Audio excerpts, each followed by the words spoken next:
అండి. నమస్తే. Welcome to our channel Subhashree kitchen. ఈరోజు చింతపండు లేకుండా టమాటో రసాన్ని ఎలా తయారు చేసుకోవాలో చూద్దాం.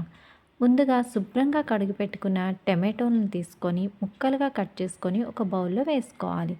దీనిలో 1 glass water, 1 table spoon salt వేసి స్టవ్ పైన పెట్టి స్టవ్ వెలిగించుకోవాలి. దీనిపై మూత పెట్టి వీటిని ఉడకనివ్వాలి. టమాటో ముక్కలు ఇలా ఉడికితే సరిపోతుంది. బాగా మెత్తగా ఉడకనవసరం లేదు. ఈ మాదిరి ఉడికితే సరిపోతుంది.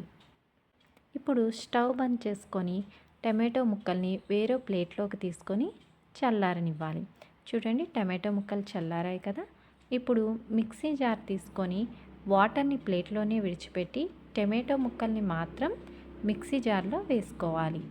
ఇప్పుడు టమాటో ముక్కల్ని మిక్సీ చేసుకోవాలి. మెత్తని పేస్ట్లా గ్రైండ్ చేసుకోవాలి. చూడండి, ఇలా గ్రైండ్ చేసుకుంటే సరిపోతుంది. ఇప్పుడు స్టవ్ మీద వేరే బౌల్ పెట్టి స్టవ్ ఆన్ చేసి 3 table spoons oil, 1/2 table spoon మెంతులు, 1/2 టేబుల్ స్పూన్ ఆవాలు, 1/2 టేబుల్ స్పూన్ జీలకర్ర, 6-7 వెల్లుల్లి రెబ్బలు వేసుకోవాలి.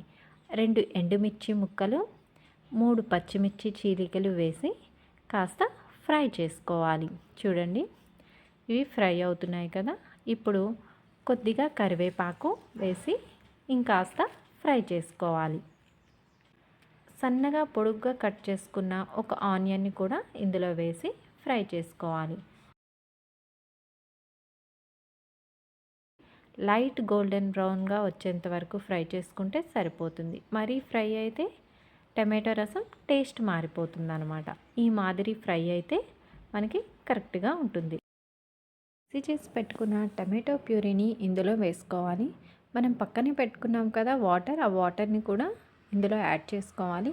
పులుపు తక్కువగా తినేవారైతే కొద్దిగా వాటర్ని కూడా యాడ్ చేసుకోండి మీ టేస్ట్కి తగ్గట్టుగా.